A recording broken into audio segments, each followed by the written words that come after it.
People who pay to watch NHL games tend to pay a lot to do so. As such, they're more than entitled to respond to what they see in any way they like. There was something that they didn't do over this weekend that I really liked. Good morning to you. Good Monday morning. I'm Dejan Kovacevic of DK Pittsburgh Sports. This is Daily Shot of Penguins. It comes your way bright and early every weekday. If you're into football and or baseball, I also offer daily shots of Steelers and Pirates in the same place that you found this.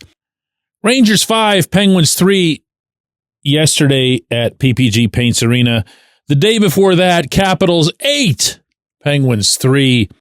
Same place. I was there covering both of them, and I'm still dizzy from counting all the goals against.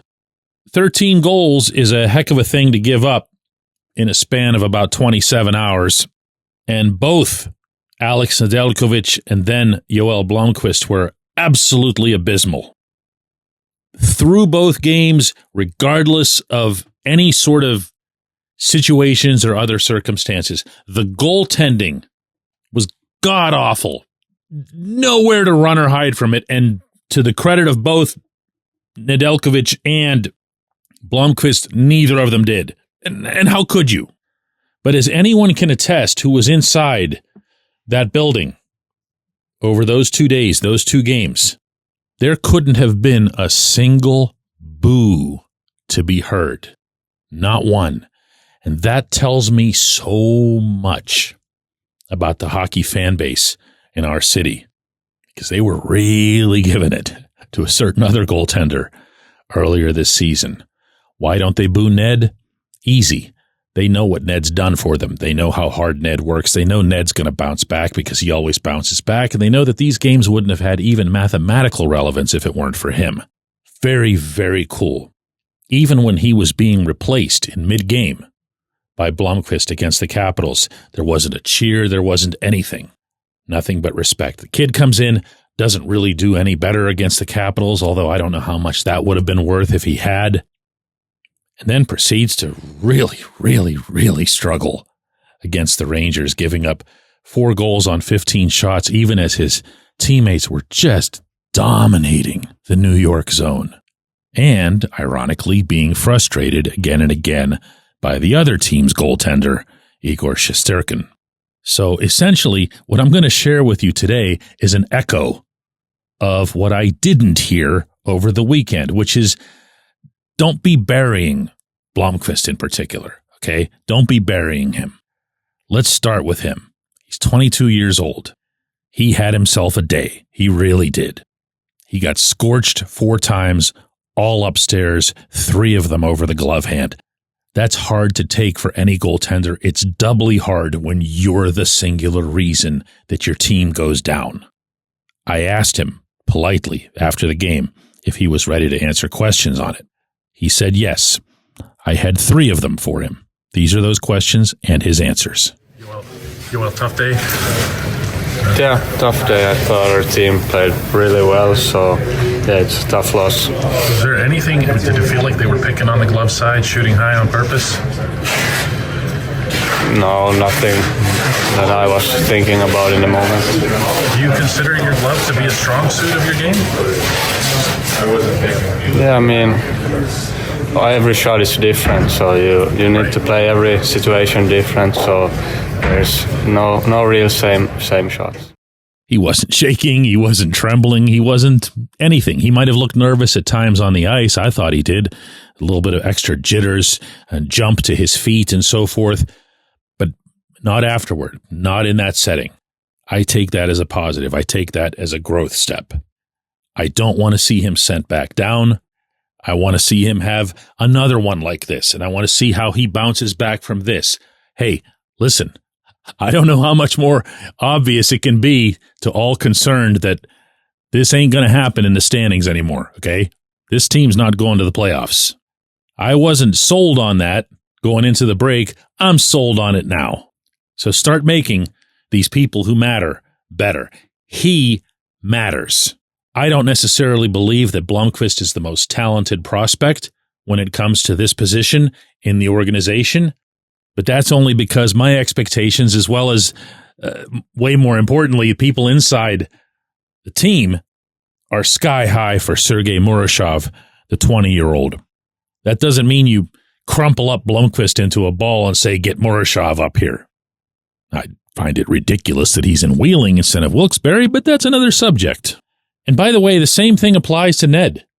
He's your backup for another full year. Remember, he signed a 2-year contract, and it has to be understood that when a goaltender signs a 2-year contract that's a $2.5 million AAV, both sides, the player and the team, accept that this is your backup. That's just how hockey business works. As a number one, Ned ain't it. But then Ned wasn't signed to be it. Ned is a commendable, reliable, consummate professional as a backup. He'd be somebody that if you had a young player that you really installed, whether that's Blumquist or eventually Murashov, if you had them in as your clear number one that you're building up, Ned would be your model behind them. But as we've seen, when he gets too much action, he wears down. Or, I think in the case Saturday, not enough action because of the break. And don't get me wrong, I'm not painting smiley faces on this scenario. The Penguins have a lot of work to do at the goaltending position. They've had a lot of work to do at the position ever since Marc-Andre Fleury and Matt Murray and that time. But throwing these guys out because of, one awful weekend, no. When we come back, J1Q. This episode is brought to you by Bet Online, your number one source for all your summer sports needs this season, from Major League Baseball, golf, NHL, NBA playoffs. Get the latest odds and lines, including all team matchups, player props, odds on just about everything that's out there. Head to the website today or use your mobile device to get in on the action. Bet Online, where the game starts.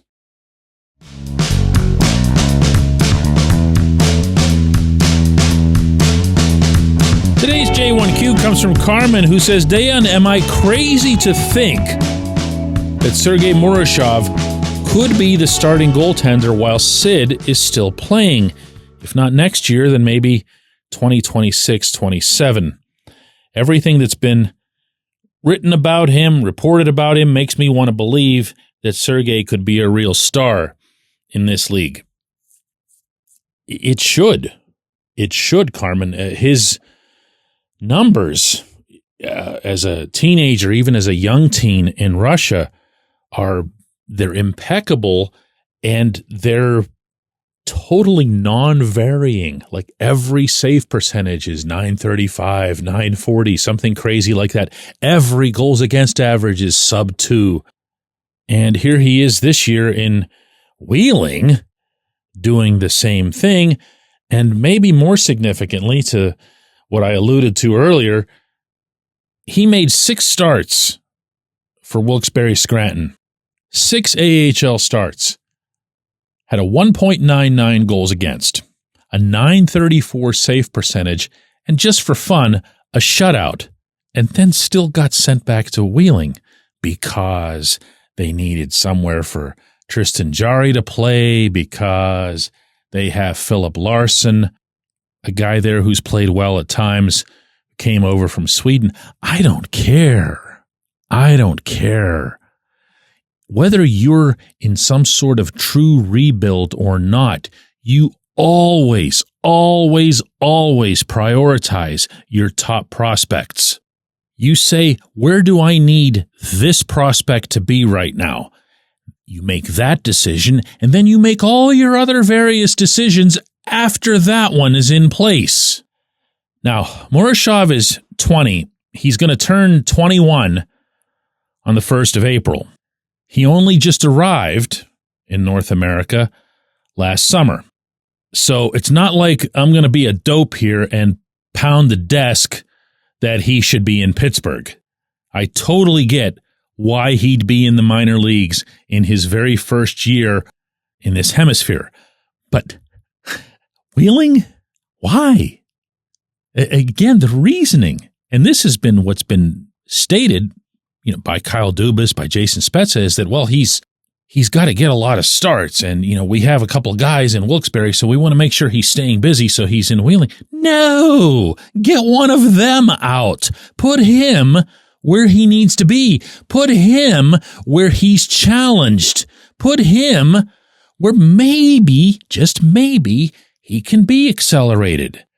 Put it this way. Let's say you're entering next season, and your rationale is kind of similar to the one that the Penguins had for Joel Blomqvist last season, is that he really should have a full year of AHL under his belt before he can challenge for the job in Pittsburgh. Okay, get that started. Get that started now. Get this kid to Wilkes-Barre. Ride him. Use him. Let him experience some failure the way Blumquist did yesterday. If that happens, it doesn't damage him, it doesn't ruin him, it strengthens him. Because when he bounces back from it, he'll have that awareness, that knowledge that, hey, I've been here before, I can get out of this, I know that. But to have him in Wheeling, turning in a 42-save shutout on Saturday against the Tulsa Oilers, with that caliber of shooters, and no, this is dumb. You're taking an A-level student and assigning them paperwork. You're giving them a graph paper to draw little dots inside all the squares.